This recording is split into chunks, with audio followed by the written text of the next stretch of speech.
Let's learn about the kit and all the different voices and cool sounds that you can get. The fundamental foundation of the drum set is the bass drum. Around the turn of the 1800s into the 1900s, guys had the idea to start playing the bass drum with a pedal. And this is the first time that the idea became to play multiple percussion instruments with one person. And this is really the birth of the drum set. So let me give you an idea of what my bass drum sounds like.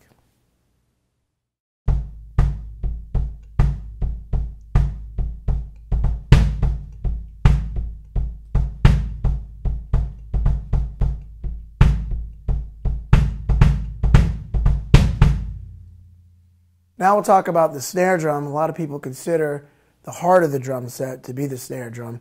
In a lot of popular music, we play the snare drum on beats 2 and 4 as a backbeat. The snare drum is capable of all kinds of sounds. You can play it in many, many different ways, and you can play it with the snares on or the snares off. So I'm just going to play it a little bit right now and give you some ideas of what's capable with the snare drum.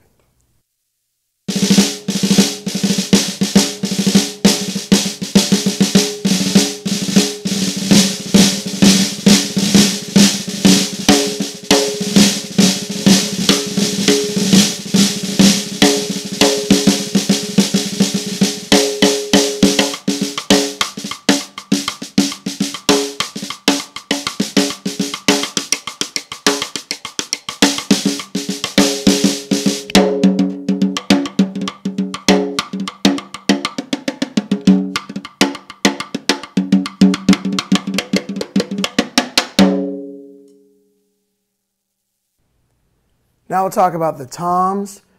Toms are one of the elements of the drum set that you can really start to interject your personality with. Some people have many, many toms.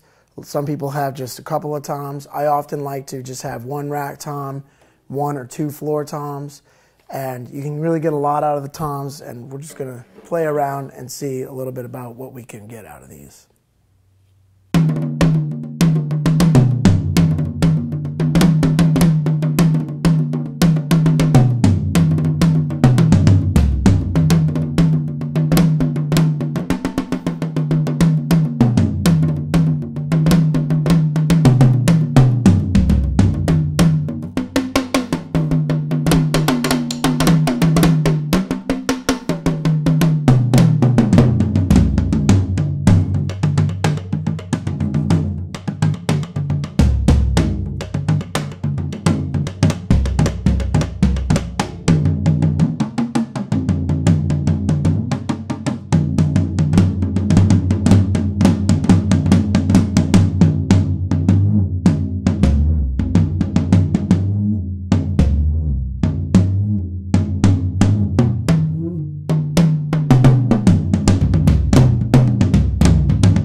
Now we're going to talk about the hi-hat. The hi-hat is 2 cymbals played together with this contraption that we call the hi-hat stand.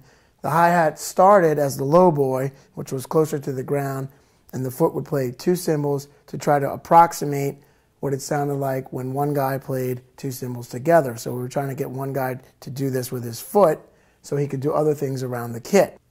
Eventually the hi-hat stand got higher so that people could play it with their hands as well. So there's a lot of sounds, possibilities with the hi-hat, so let me give you some ideas of what you can do.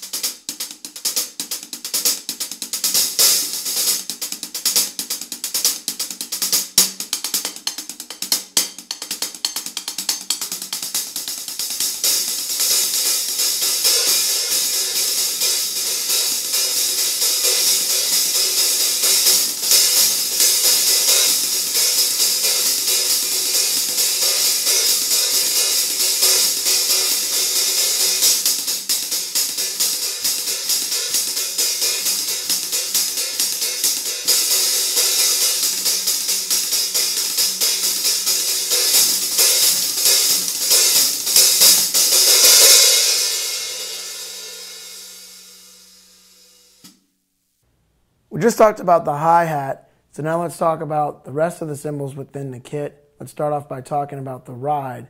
It's called the ride cymbal because you play different patterns on it that help carry the music that you're playing. So I'll start off by playing it pretty simply and then show you some of what's possible by playing the different areas of the ride. You've got the bow of the ride, which you can get a nice clean focused sound on.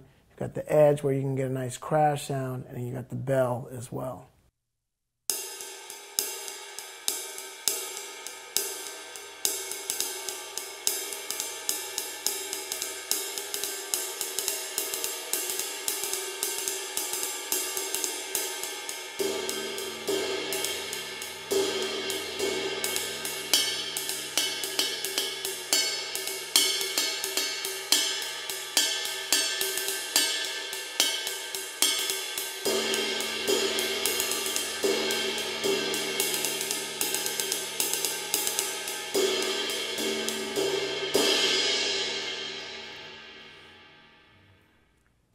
I generally like a larger ride cymbal.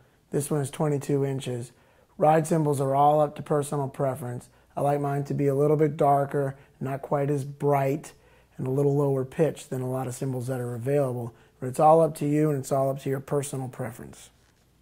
Next, we're going to talk about the crash cymbal. Crash cymbal is used to punctuate the music and play crashes. And you can play these to announce new sections of tunes, or you can use them as punctuation marks within the music.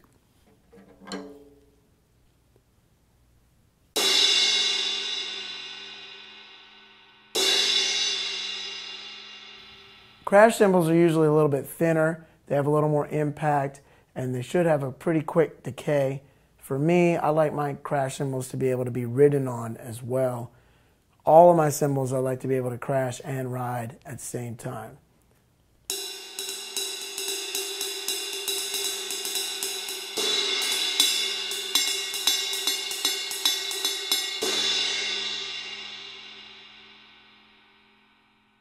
There are thousands of varieties of cymbals, everything from small splashes to large crashes and large chinas and gongs and many, many different things, and it's all up to your preference.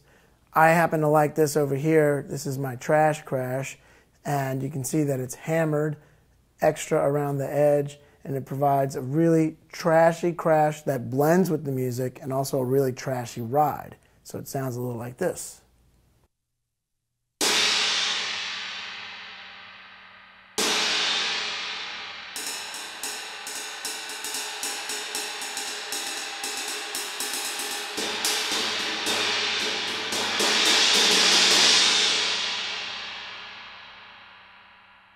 Depending on what type of music you'll be playing, you want to pick different cymbals for different styles, and your ear will develop over time. The best thing to do is listen to a lot of cymbals. Maybe go to your local drum shop or music store, or get together with your friends and bring your cymbals together. Talk about what you like about different cymbals, and your ear will develop over time, and you'll start to know what you like.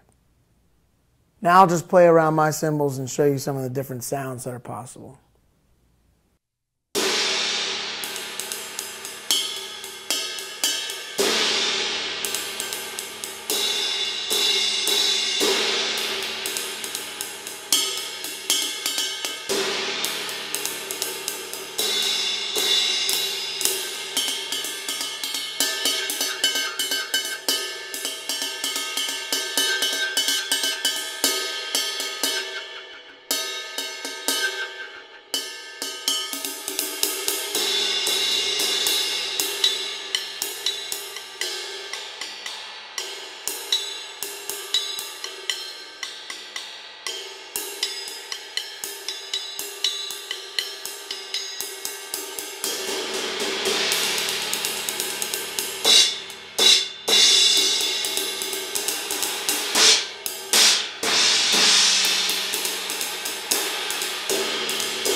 There are all types of different things you can add to the kit. Really, there is no limit. There's so many different things available.